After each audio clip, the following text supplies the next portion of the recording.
Morning all. Yesterday we have discussed IFRS and its few concepts relating to IFRS. Today we continue the same. It is up to year we have discussed yesterday, that is standards development process, and also the structure of IFRS foundations, as well as how our IFRS has been developed. These two last class we now discussed. Today we'll go on, move on to the next concept, that is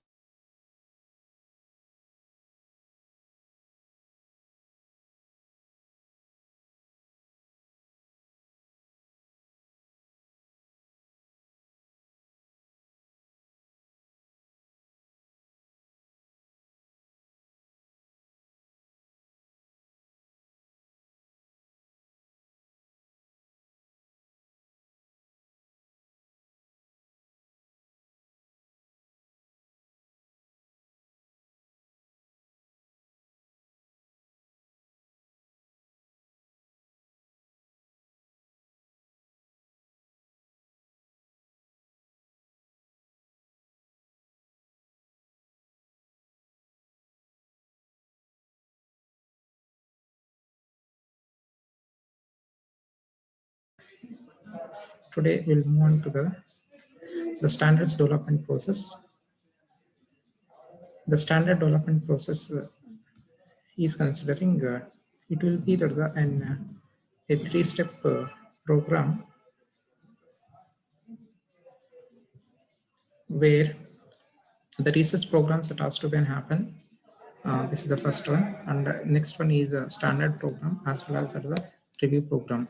In the research program, see here, the research has to be taken place for the discussion paper, whatever the discussion papers that will be there. And all these are the discussion papers which has been come from the design and the different proposals which has been made in the previously. Whatever these are the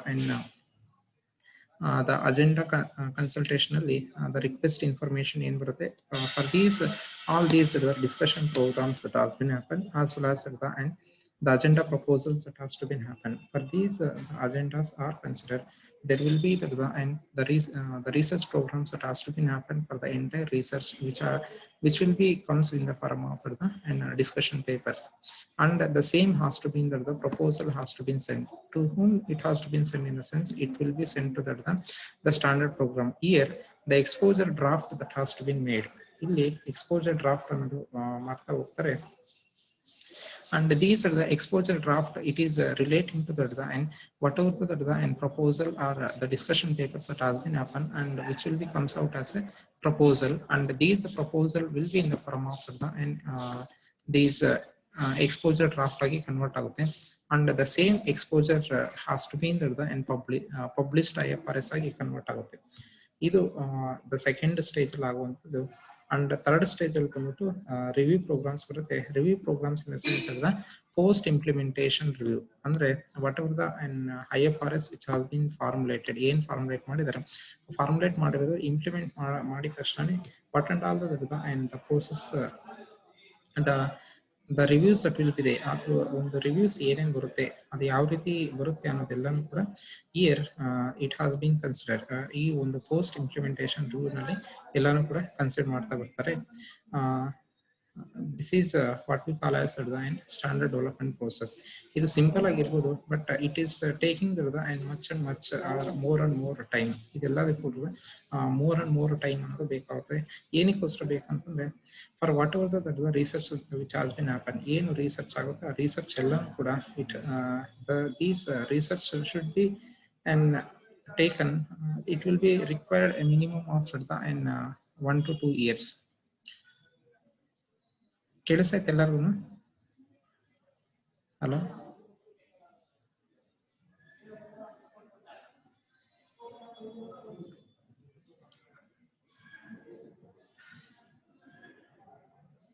okay ನೋಡಿ, the research ಅನ್ನೋದು ಏನಾಗುತ್ತೆ, ಏನೇನು ಒಂದು information data ಬಂದಿರುತ್ತೆ, ಎಲ್ಲಿ data ಬರುತ್ತೆ ಅಂದ್ರೆ ಇಲ್ಲಿ ಅಜೆಂಡಾ ಕನ್ಸಲ್ಟೇಷನ್ ಅಲ್ಲಿ ರಿಕ್ವೆಸ್ಟೆಡ್ ಫಾರ್ ಇನ್ಫಾರ್ಮೇಶನ್ ಅಂತ ನಾವ್ ಏನ್ ಹೇಳ್ತೀವಿ, ಈ ಒಂದು ರಿಕ್ವೆಸ್ಟೆಡ್ ಇನ್ಫಾರ್ಮೇಶನ್ ಅಲ್ಲಿ 3 to 5 year ಪ್ಲಾನ್ ಇದು. ಈ ಒಂದು 5 years ಪ್ಲಾನ್ ಅಲ್ಲಿ ಏನೇನು ಇನ್ಫಾರ್ಮೇಶನ್ ಬರುತ್ತೆ ಫ್ರಮ್ ಡಿಫ್ರೆಂಟ್ ಕಂಟ್ರೀಸ್, ಇಲ್ಲಿ ಡಿಫ್ರೆಂಟ್ ಕಂಟ್ರೀಸ್, ಎಲ್ಲಾ ಕಂಟ್ರೀಸ್ ಮುಖಾಂತರ ಈ ಒಂದು ಡೇಟಾನ ಕಲೆಕ್ಟ್ ಮಾಡಬೇಕು. The same data has to been taken further the research. ಈ ಒಂದು ರಿಸರ್ಚ್ ಏನಾಗುತ್ತೆ, ದಟ್ ಈಸ್ ಡಿಸ್ಕಷನ್ ಪೇಪರ್ಸ್ ಆಗಿ ಕನ್ವರ್ಟ್ ಆಗುತ್ತೆ. ಈ ಡಿಸ್ಕಷನ್ ಪೇಪರ್ಸ್ ಏನಾಗುತ್ತೆ, ಪ್ರಪೋಸಲ್ ಅಜೆಂಡಾ ಆಗಿ ಕನ್ವರ್ಟ್ ಆಗುತ್ತೆ. ಅದನ್ನೇ ನಾವ್ ಇಲ್ಲಿ ಹೇಳ್ತಾ ಇರೋದು. ಈ ಒಂದು ಡಿಸ್ಕಷನ್ ಪೇಪರ್ಸ್ ಅಲ್ಲಿ they have to been discussed and different aspects, different things which will be there from the different countries. ಇದು ಡಿಫ್ರೆಂಟ್ ಕಂಟ್ರೀಸ್ಗೆ ಸಂಬಂಧಪಟ್ಟಿದ್ದು. ಆ ಕಂಟ್ರೀಸ್ ಎಲ್ಲಾನು ಸಂಬಂಧಪಟ್ಟಂಗೆ ಎಲ್ಲಾನು ಕೂಡ ಇಲ್ಲಿ ತಗೋಬೇಕಾಗುತ್ತೆ. ಅದೆಲ್ಲಾನು ಕನ್ಸಿಡರ್ ಮಾಡಾದ್ಮೇಲೆ ಆ ಡಿಸ್ಕಷನ್ ಪೇಪರ್ಸ್ ಎಲ್ಲ ಆದ್ಮೇಲೆ then the proposal has to been made. ಆ ಪ್ರಪೋಸಲ್ ಏನಾಗುತ್ತೆ, it will be converted into the exposure draft. ಇಲ್ಲಿ ಡ್ರಾಫ್ಟ್ ಅಂತಂದ್ರೆ ಏನಿಲ್ಲ, that is whatever the form of accounting standards ಏನ್ ಬರುತ್ತೆ, ಈ ಒಂದು ಅಕೌಂಟಿಂಗ್ ಸ್ಟ್ಯಾಂಡರ್ಡ್ಸ್ ಏನು, ಯಾವ ರೀತಿ ಇರಬೇಕು, ಯಾವ ರೀತಿ ಅವರು ಆಲ್ರೆಡಿ ಅಪ್ಲೈ ಮಾಡ್ತಾ ಇದಾರೆ, ಇವಾಗ ಏನು ಚೇಂಜ್ ಮಾಡಬೇಕು, what is the change that has to been made. ಆ ಚೇಂಜಸ್ ಇದೆಲ್ಲಾನು ಸೇರಿ ಈ ಒಂದು ಡ್ರಾಫ್ಟ್ ಆಗಿ ಕನ್ವರ್ಟ್ ಆಗುತ್ತೆ. ಅದನ್ನೇ ನಾವು ಇಲ್ಲಿ ಡ್ರಾಫ್ಟ್ ಅಂತ ಹೇಳ್ತೀವಿ. And the same draft has to been publish. ಅದನ್ನ ಏನ್ ಮಾಡ್ಬೇಕು ಅಂತಂದ್ರೆ, it has to been reach to the end people. ಇಲ್ಲಿ ಪಬ್ಲಿಷ್ ಅಂತಂದ್ರೆ ಏನಿಲ್ಲ, it should be and reach people in the sense that the users of accounting, ಯಾರ್ಯಾರು ಅಂತಾನೆ users of accounting ಇದ್ದಾರೆ ಅವ್ರಿಗೆ ಇದು ರೀಚ್ ಆಗ್ಬೇಕಂದ್ರೆ ಏನ್ ಮಾಡಬೇಕು, they have to been publish in somewhere else, either in the newspapers or magazines or any form or any accounting the magazines. ಯಾವುದೇ ಒಂದು ಅಕೌಂಟಿಂಗ್ ಮ್ಯಾಗಝಿನ್ಸ್ ಇದಾವೆ, ಅಕೌಂಟಿಂಗ್ ಪೇಪರ್ಸ್ ಏನ್ ಬರುತ್ತೆ ಆ ಪೇಪರ್ಸ್ ಅಲ್ಲಿ ಇದನ್ನ ಪಬ್ಲಿಷ್ ಮಾಡಬೇಕು. ಪಬ್ಲಿಷ್ ಮಾಡಾದ್ಮೇಲೆ if all are accepting and if any changes they will B again reviews will be comes. ಇದು ಯಾರಿಗಾದ್ರೂ ಏನಾದ್ರು ಪ್ರಾಬ್ಲಮ್ ಇದ್ರೆ ಮತ್ತೆ ರಿವ್ಯೂಸ್ ಅನ್ನೋದು ಬರುತ್ತೆ. ಆ ರಿವ್ಯೂಸ್ ಏನ್ ಮಾಡಬೇಕು, that is post implementation review ನಲ್ಲಿ ನಾವು ಕನ್ಸಿಡರ್ ಮಾಡ್ತೀವಿ. That is known as the standard development process. This is the entire standard development process.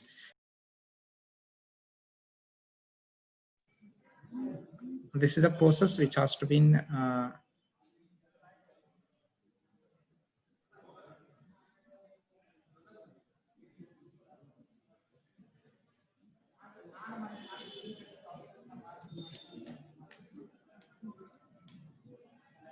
ಒಂದೇ ನಿಮಿಷ ಲೈನ್ ಆಗಿ. ಸ್ಕ್ರೀನ್ ಕಾಣಿಸ್ತೈತಾ? ಹಲೋ,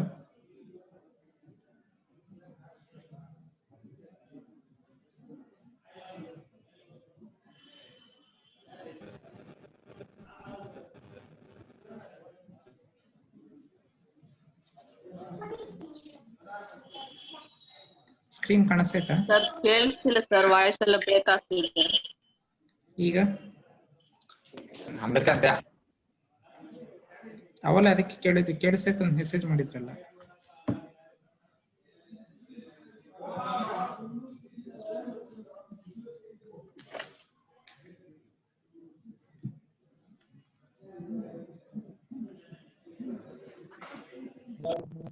ಈಗ ಕೇಳಿಸ್ತೈತಾ?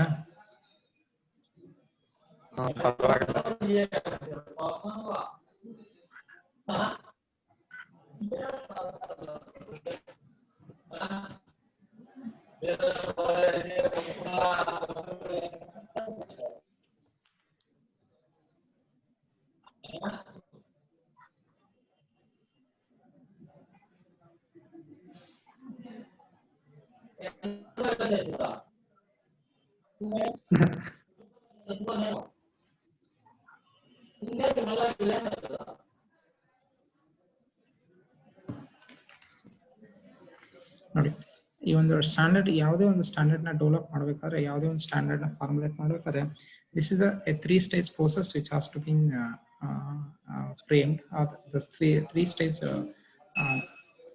the process they have to be adapt. ಈ ಒಂದು three-stage process ನ ನಾವೇನು ಅಡಾಪ್ಟ್ ಮಾಡ್ತೀವಿ.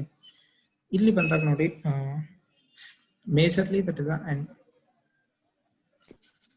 ರಿಸರ್ಚ್ ಅನ್ನೋದು ಆಗ್ಬೇಕು. ಆ ರಿಸರ್ಚ್ ಆಗಿರೋದು ಡಿಸ್ಕಷನ್ ಪೇಪರ್ಗೆ ಹೋಗ್ಬೇಕು.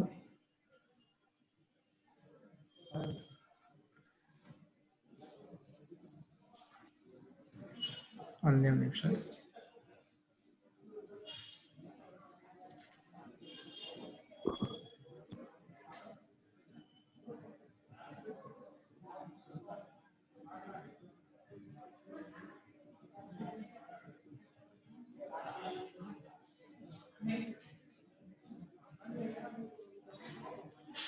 ನೋಡಿ, ರಿಸರ್ಚ್ ಅನ್ನೋದು ನಡಿಬೇಕು. ರಿಸರ್ಚ್ ನಡಿರೋದು ಡಿಸ್ಕಷನ್ ಪೇಪರ್ ಮುಖಾಂತರ, ಕಾನ್ಫರೆನ್ಸಸ್, ವರ್ಕ್ಶಾಪ್ಸ್ ಅಥವಾ ಬೇರೆ ಬೇರೆ ಒಂದು ಸೆಮಿನಾರ್ಸ್ ಮುಖಾಂತರ ಅದೇನಾಗುತ್ತೆ, ಡಿಸ್ಕಷನ್ಸ್ ನಡೆಯುತ್ತೆ ಬೇರೆ ಬೇರೆ ಕಡೆ ಎಲ್ಲ. ಆ ಡಿಸ್ಕಷನ್ ಆಗಿರೋದೆಲ್ಲಾನು again it will be convert into the paper form. Papers convert ಆಗುತ್ತೆ. ಆ ಪೇಪರ್ಸ್ ಕನೆಕ್ಟ್ ಆಗಿರೋದು again it will be the changes to the proposals. All these the proposals has to be and made as and draft. These are the draft has to be published in somewhere else. Either it should be published in magazines or any of the accounting journals. ಯಾವುದೇ ಒಂದು accounting journals ಅಲ್ಲಿ ಇದನ್ನೆಲ್ಲನೂ ಕೂಡ publish ಮಾಡಬೇಕು. Publish ಮಾಡೋದನ್ನ post implementation review ಮಾಡಬೇಕಾಗುತ್ತೆ. Review ಮಾಡಾದ್ಮೇಲೆ final final standards formulation ಆಗುತ್ತೆ. This is the procedure which has been adopted. ಇದು IFRS ಅಲ್ಲೂ ಕೂಡ ಸೇಮ್ ಇದನ್ನ ನಾವು ಅಪ್ಲೈ ಮಾಡ್ತೀವಿ. And this is known as the standard development process. Next one is an IFRS framework. How these are an IFRS framework that will be there. ಒಂದು IFRS framework ಯಾವ ರೀತಿ ಇರುತ್ತೆ? ಸುರೇಶ KG ನಿನ್ನ ವಿಡಿಯೋ ಆಫ್ ಮಾಡು.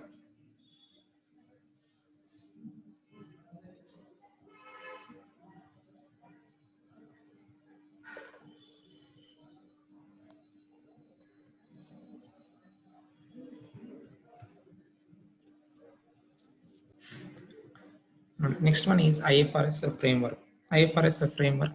The IFRS framework is concerned that the IFRS framework addresses idana framework ಅಲ್ಲಿ ಬರುತ್ತೆ ಅಂದ್ರೆ the objective of financial reporting. What is that and the purpose of the reporting. Even financial reporting ಏನಕ್ಕೆ ಮಾಡಬೇಕು ಅನ್ನೋದು.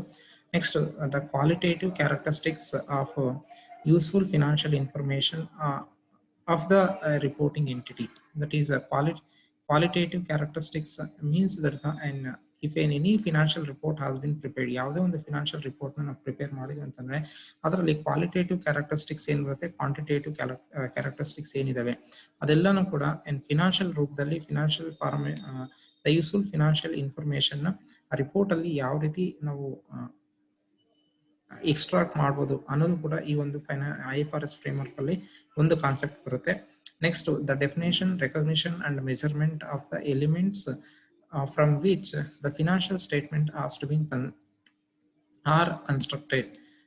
ಇಲ್ಲಿ definition in the sense ಯಾವುದೇ ಒಂದು accounting standards ಅಲ್ಲಿ, ಸೇ ಫಾರ್ ಎಕ್ಸಾಂಪಲ್ ಇದು ಎಕ್ಸಾಂಪಲ್ ಅಷ್ಟೇ, IFRS 1 ಅಂತ ಒಂದು ಅಕೌಂಟಿಂಗ್ ಸ್ಟ್ಯಾಂಡರ್ಡ್ ಬಂತು. ನಾವು ಯಾವ ರೀತಿ ಇಂಡಿಯನ್ ಅಕೌಂಟಿಂಗ್ ಸ್ಟ್ಯಾಂಡರ್ಡ್ ಅಲ್ಲಿ AS 1 ಅಂತ ಕರೀತಾ ಇದ್ದೀವಿ, ಅದೇ ರೀತಿ ಇಲ್ಲಿ IFRS 1 ಅಂತ ಬರುತ್ತೆ. 1 ಅಂತ ಬಂದಿದ ತಕ್ಷಣ ಅದ್ರಲ್ಲಿ ಬರುವಂತ ಡೆಫಿನೇಷನ್ಸ್ ಏನು, ಅದರಲ್ಲಿ how they have to be recognized and measured if any of the elements are concerned. Say for example debt ಬಂತು, how these are the debt has to be recognized, ಯಾವ ಮುಖಾಂತರ ನಾವು ರೆಕಗ್ನೈಸ್ ಮಾಡೋದು, how it has to be measured, ಈ debt ನ ಯಾವ ರೀತಿ ನಾವು ಇಲ್ಲಿ ಮೆಜರ್ ಮಾಡಬೇಕು.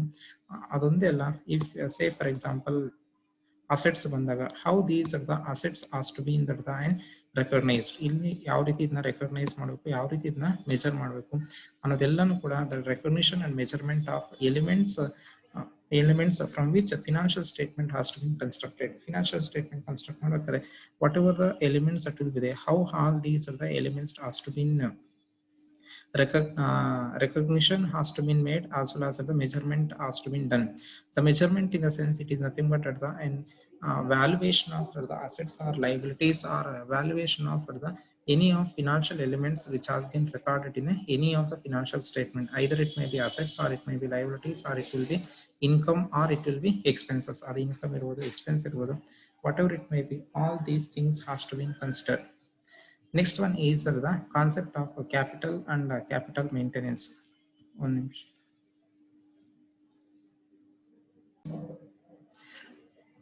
Next one is concept of capital and capital maintenance. Concept of capital and capital maintenance in the sense that what form of the capital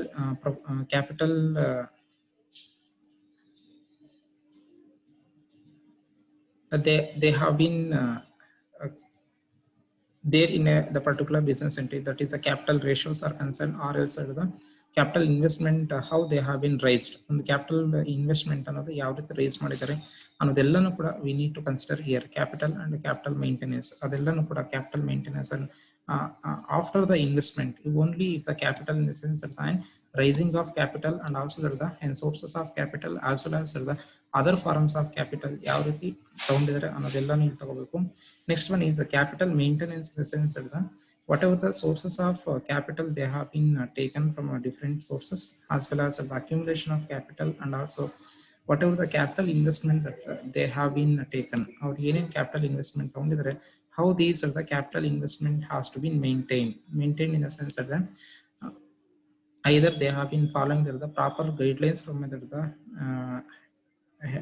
the top level management, or they have been following the capital asset management techniques.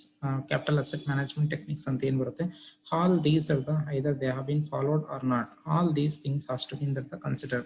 With these only the entire further the stages that has to be considered for the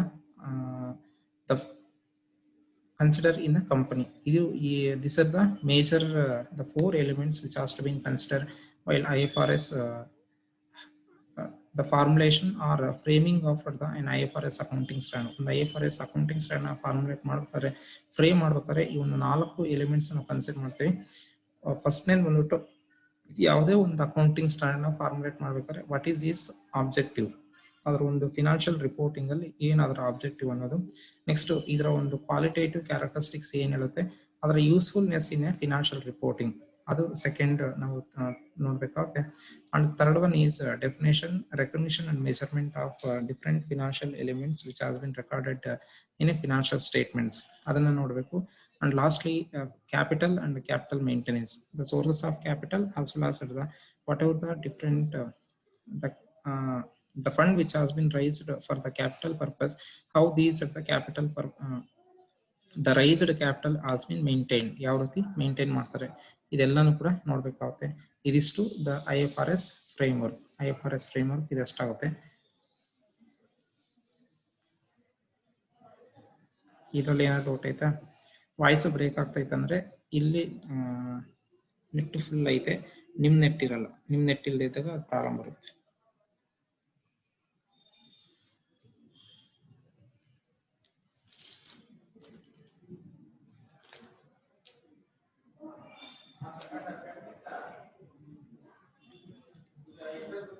next 12:43 ಆಯ್ತು, half an hour ಆಯ್ತು. Therefore ಎಲ್ಲರೂ 17 ಅಂದ್ರೆ 16 people ಇದ್ದೀರಾ, ಎಲ್ಲರೂ chat box ಅಲ್ಲಿ ನಿಮ್ಮ ಹೆಸರು type ಮಾಡಿ attendance.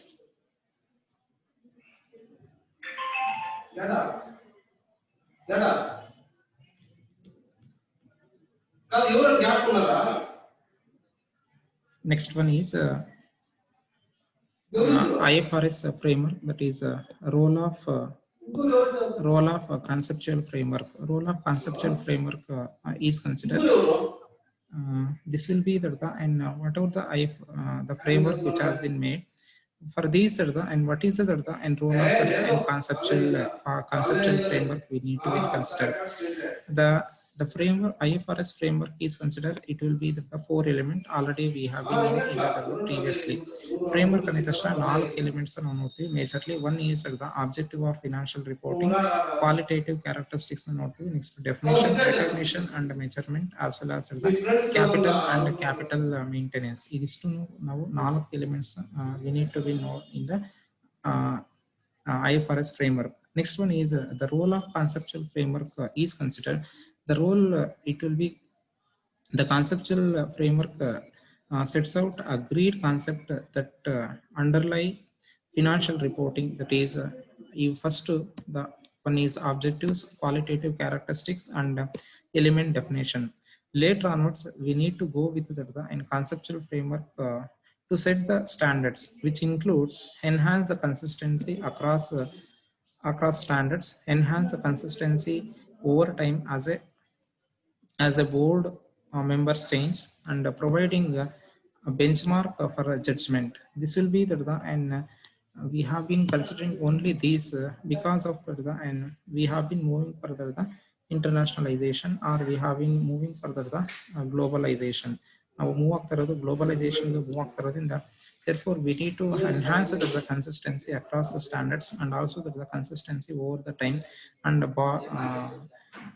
board members has to be changed. Board members, if it will be needed, they have to be changed, and as well as them the benchmark which is if needed, the benchmark is also has to be considered. This will be the and the role of the conceptual framework. The role of the conceptual framework is nothing but ಏನಂತಂದ್ರೆ ನಾವು financial framework IFRS framework ಏನು ಮಾಡಿರ್ತೀವಿ, IFRS framework ಅಲ್ಲಿ majorly objectives ನಾವು first preference ಕೊಡಬೇಕಾಗುತ್ತೆ. Next second preference is given for the qualitative characteristics, and also the third one is the elements define ಮಾಡೋದಕ್ಕೆ, as well as the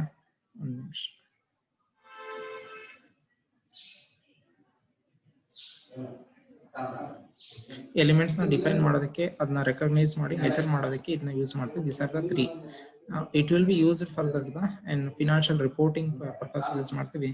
IASB uses capital conceptual framework ನ use ಮಾಡ್ತೇವೆ. ಈ ಒಂದು conceptual framework ಏನಕ್ಕೆ ಅಂತಂದ್ರೆ to enhance consistency across the standards, whatever the different form of standards ಇದೆ, ಎಲ್ಲ standards ಕೂಡ ಒಂದು ಕನ್ಸಿಸ್ಟೆನ್ಸಿ ಅನ್ನೋದು ಬೇಕು. ಅಂದ್ರೆ ಬೇರೆ ಬೇರೆ ಸ್ಟ್ಯಾಂಡರ್ಡ್ಸ್ ಏನಿರ್ತವೆ, ಒಂದೊಂದು ಕಂಟ್ರಿ ಒಂದೊಂದು ಅಕೌಂಟಿಂಗ್ ಸ್ಟ್ಯಾಂಡರ್ಡ್ಸ್ ಏನಿರುತ್ತೆ, ಆ ಒಂದೊಂದು ಕಂಟ್ರಿ ಅಕೌಂಟಿಂಗ್ ಸ್ಟ್ಯಾಂಡರ್ಡ್ಸ್ ಎಲ್ಲಾನು ಕೂಡ they have to be enhance the consistency all over the world, and enhance the consistency over time as a board members change. ಅದನ್ನು ಕೂಡ ಇಲ್ಲಿ ಬೇಕಾಗುತ್ತೆ. And lastly it will be the benchmark for the judgment relating to the in IFRS or else an accounting standard. For these and purpose is concerned, the role of a conceptual framework which has been made. This will be the IFRS framework continuation relating to the role. Next one is objectives of financial reporting. ಏನೋ doubt ಆಯ್ತಾ?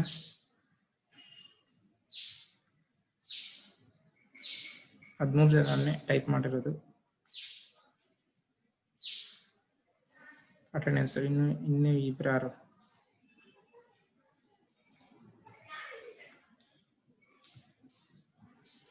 ನೋಡಿ, objectives of financial reporting is concerned.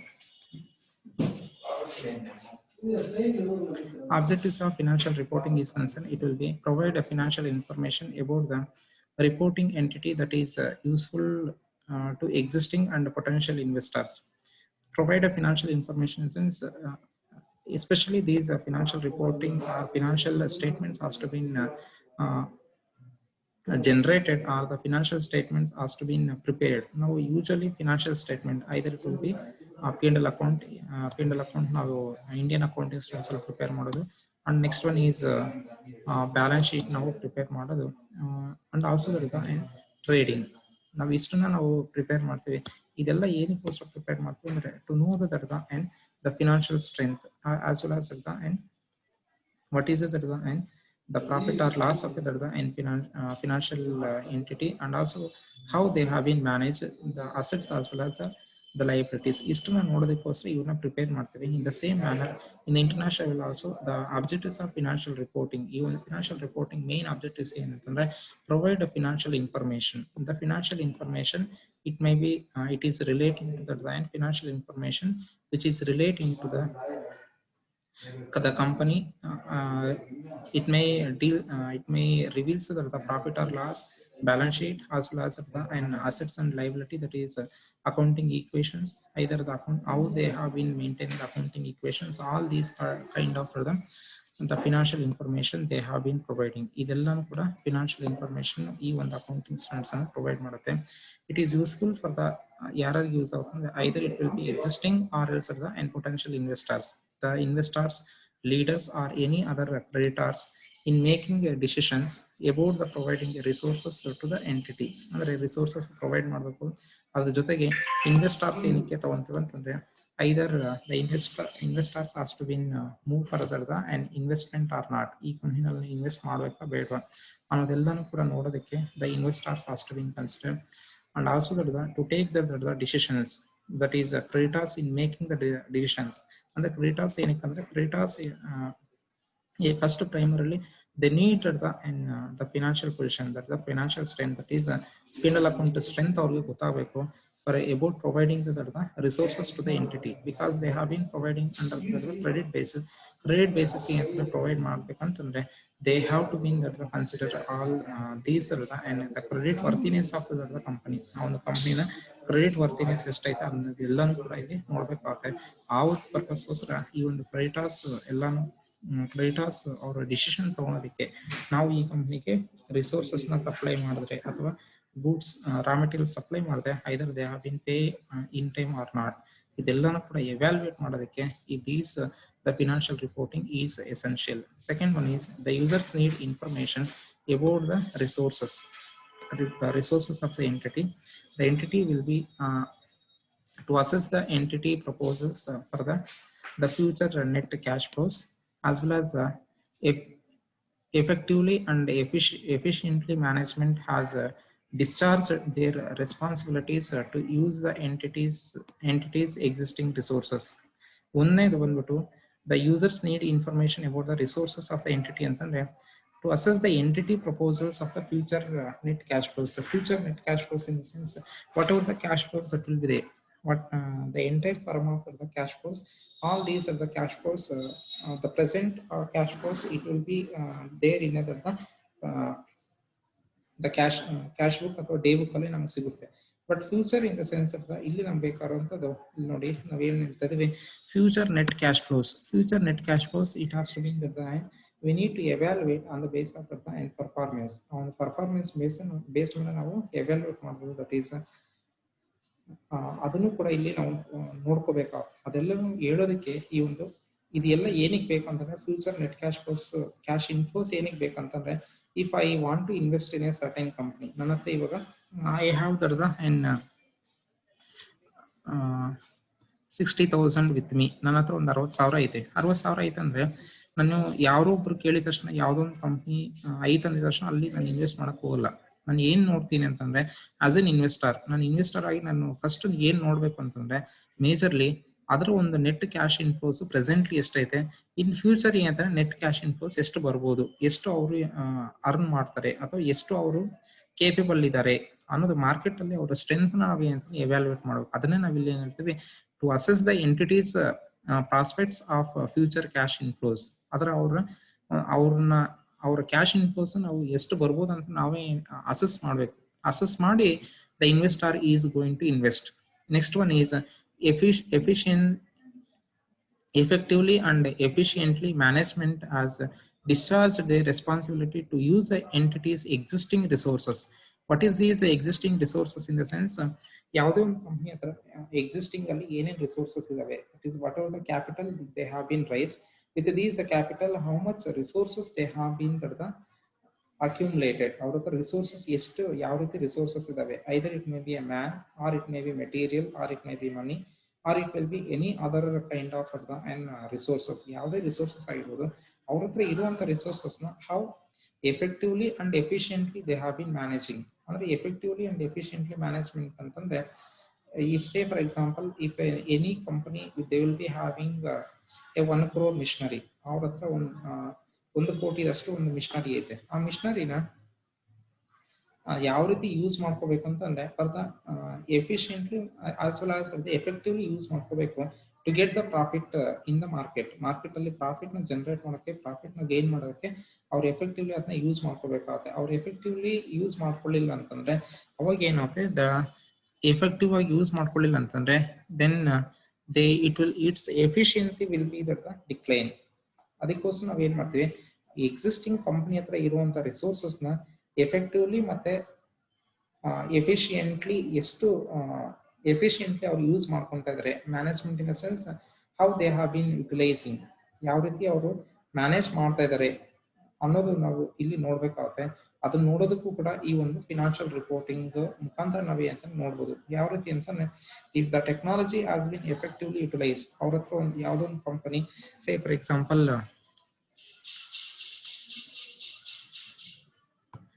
P company limited, ಇಲ್ಲಿ 1 ಕೋಟಿಯಷ್ಟು ಒಂದು missionary ಐತೆ ಅಥವಾ technology ಐತೆ. ಆ ಟೆಕ್ನಾಲಜಿನ ನಮ್ಮ ಹತ್ರ ಟೆಕ್ನಾಲಜಿ ಐತೆ ಅಂತ ಹೇಳ್ಕೊಂತ ಇದ್ರೆ ಪ್ರಯೋಜನ ಇಲ್ಲ. ಅದನ್ನೇನ್ ಮಾಡ್ಬೇಕು, they have to use or they have to been effectively use. ಆ ಯೂಸ್ ಮಾಡ್ಬೇಕಾದ್ರೆ ಎಫೆಕ್ಟಿವ್ ಆಗಿ ಮತ್ತೆ ಎಫಿಷಿಯೆಂಟ್ ಆಗಿ ಎರಡನ್ನೂ ಕೂಡ ಅವರು ಪ್ರಾಪರ್ ಆಗಿ ಯೂಸ್ ಮಾಡ್ಕೋಬೇಕು. ಅವಾಗ ಮಾತ್ರ they will be get the benefit from the market ಇಂದ ಬೆನಿಫಿಟ್ ತಗೊಂತಾರೆ in the form of the profit and loss by producing efficient goods and effective goods to the ಮಾರ್ಕೆಟ್ಗೆ ಕೊಡೋದ್ರಿಂದ ಇದೆಲ್ಲನೂ ಕೂಡ ಬೆನಿಫಿಟ್ ಅನ್ನೋದು ಬರುತ್ತೆ. ಇದಿಷ್ಟು objectives of financial reporting. ಏನ ಡೌಟ್ ಆಯ್ತಾ?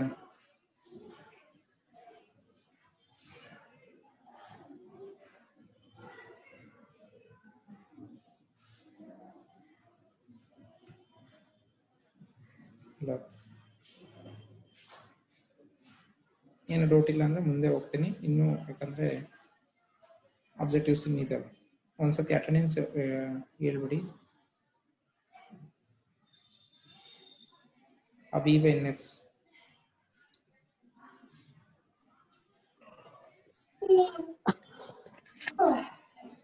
ಅಬೀಬ್ NS,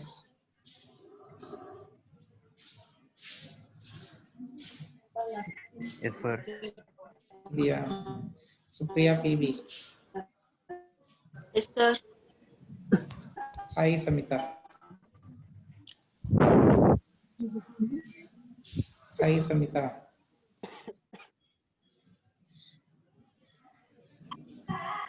ಇದಿರೋ ಇಲ್ಲ? ಸಾಯಿ ಸಮಿತಾ ಇಲ್ಲ. ಪ್ರಿಯಾ ಟೈಪ್ ಮಾಡ್ಬಿಟ್ಟು ಹೊರಟೋಗಿದ್ದಾರೆ. ಸಾಯಿ ಸಮಿತಾ,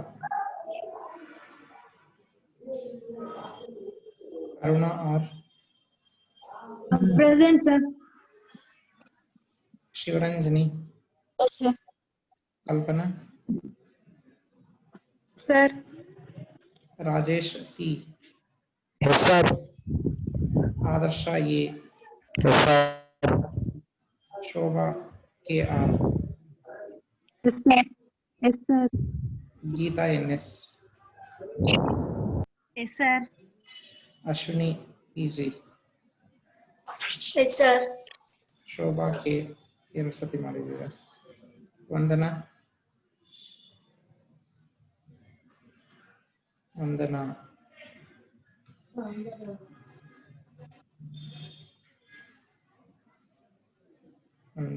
ಇಲ್ಲ.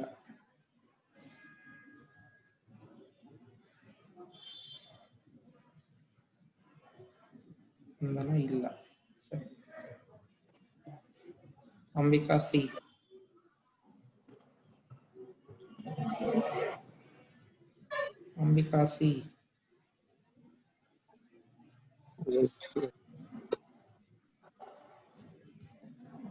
ಇಲ್ವಾ?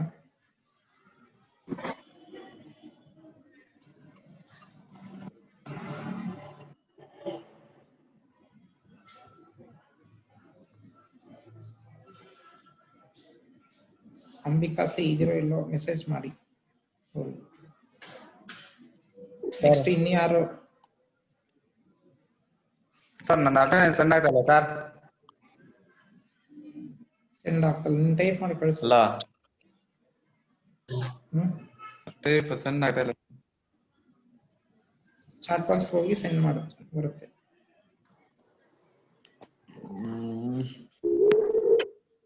ಇನ್ಯಾರು ಟೈಪ್ ಮಾಡಿಲ್ಲ? ಸರ್ ನನ್ನ ನೇಮ್ ಕರೀಲಿಲ್ಲ ಸರ್. ಸಾಯಿ ಸಮೇತ ನಾನು 3 ಸತಿ ಕೂದೆ. ಸರ್ ಇದು ಕೇಳಿಸ್ಲಿಲ್ಲ ಸರ್, ಅದಕ್ಕೆ ನೆಟ್ ಸ್ಲೋ ಇದೆ ಸರ್.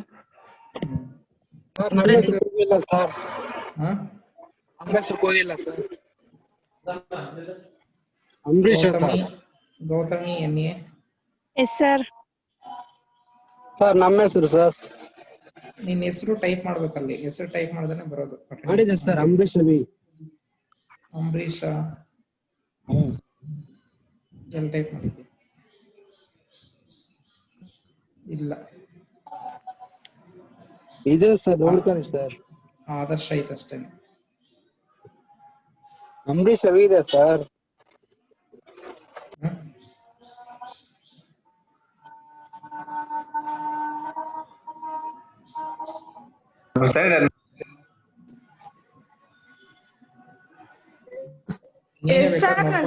ಕ್ಲಾಸ್ ಅಲ್ಲೇ ಇದೀನಿ ಸರ್.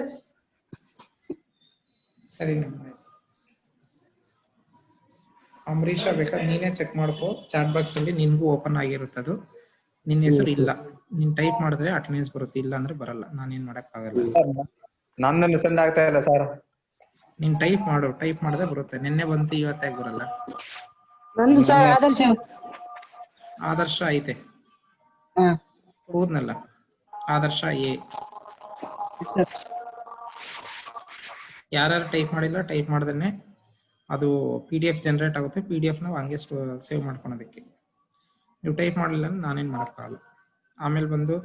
ಆಮೇಲೆ ಕಾಲೇಜ್ ಸ್ಟಾರ್ಟ್ ಆದ್ಮೇಲೆ ನಾನು ಬಂದಿದ್ದೆ ಅಂತಂದ್ರೆ ನಮ್ಮ ಹತ್ರ ಯಾವುದೇ ಪ್ರೂಫ್ ಇರಲ್ಲ. ಇದು ಆನ್ಲೈನ್ ಜನರೇಟೆಡ್ ಅಟೆಂಡೆನ್ಸ್, ನೇಮ್ ಹಾಕೋದ್ರೆ ಬರೋದು.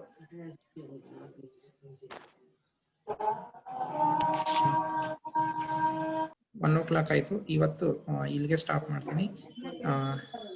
ಇನ್ನೊಂದು ಆಬ್ಜೆಕ್ಟಿವ್ ಹೇಳ್ಬಿಟ್ಟು ಅಲ್ಲಿ ಸ್ಟಾರ್ಟ್ ಮಾಡ್ತೀನಿ. ನೆಕ್ಸ್ಟ್ ಮಂಡೇ ಕ್ಲಾಸಲ್ಲಿ ಮತ್ತೆ ಆಬ್ಜೆಕ್ಟಿವ್ಸ್ನ ಕಂಟಿನ್ಯೂ ಮಾಡೋಣ. ನೆಕ್ಸ್ಟ್ ಆಬ್ಜೆಕ್ಟಿವ್ಸ್ ನೋಡಿ ಯಾವುದು? Objectives of financial reporting. Third one is investors, lenders and other creditors exceptions about returns depends on their assessment of the amount, timing and uncertainty of future net cash inflows to the certainty. This will be that the majorly we need to consider as per financial management ಅಲ್ಲಿ ನಾವು ಓದಿರ್ತೀವಿ. That is second chapter ಬಂದಿರುತ್ತಲ್ಲಿ time value of money. The value of money that will to the today's value of money to the tomorrow. ಇವತ್ತಿರೋ ಮನಿನ ನಮ್ಮ ಹತ್ರ ಇರುವಂತ ₹1 ನಾಳೆಗೆ ಎಷ್ಟಾಗ್ಬೋದು ಅನ್ನೋದು ಹೇಳುವಂಥದ್ದು ಯಾವ್ದು? Time value of money. ಆ ಟೈಮ್ ವ್ಯಾಲ್ಯೂ ಆಫ್ ಮನಿನಲ್ಲಿ ಇನ್ವೆಸ್ಟರ್ಸ್, ಲೆಂಡರ್ಸ್ ಮತ್ತೆ creditors, they all has to be in the assess the an amount, timingly and uncertainty of the and the future net cash inflows to the entity. ಅದನ್ನೆಲ್ಲನೂ ಕೂಡ decisions ಕೂಡ ಏನ ತಗೋಬೇಕಾಗುತ್ತೆ?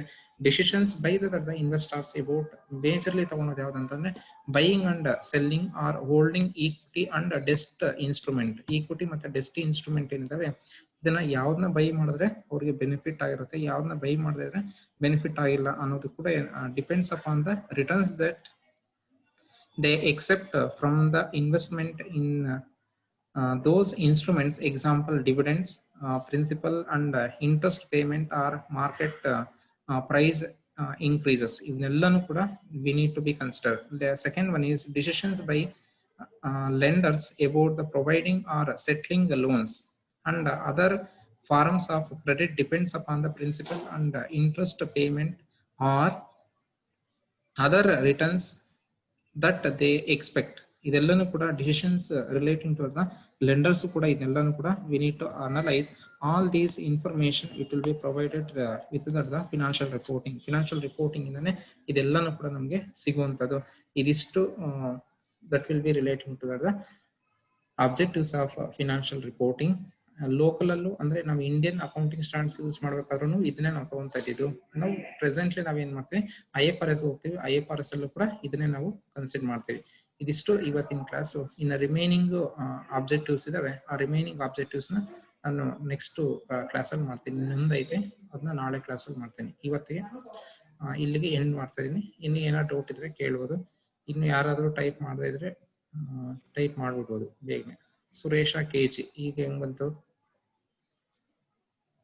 ಮದನ್ ಈಗ ಸರ್ ಮದನ್ ನನ್ನ ಹೆಸರಲ್ಲಿ ನೀನ್ ಟೈಪ್ ಮಾಡಿ. ಅದೇ ಅವನ್ ಲಿಂಕ್ ಸರ್, ಅವನ್ ಲಿಂಕ್ ಅಲ್ಲಿ ಓಪನ್ ಮಾಡ್ಬೇಕು ಸರ್, ಅದಕ್ಕೆ ಟೈಪ್ ಚೆನ್ನಾಗಿಲ್ಲ. ಸರಿ, ಇಲ್ಲಿಗೆ ಎಂಡ್ ಮಾಡ್ತೀನಿ. Thank you.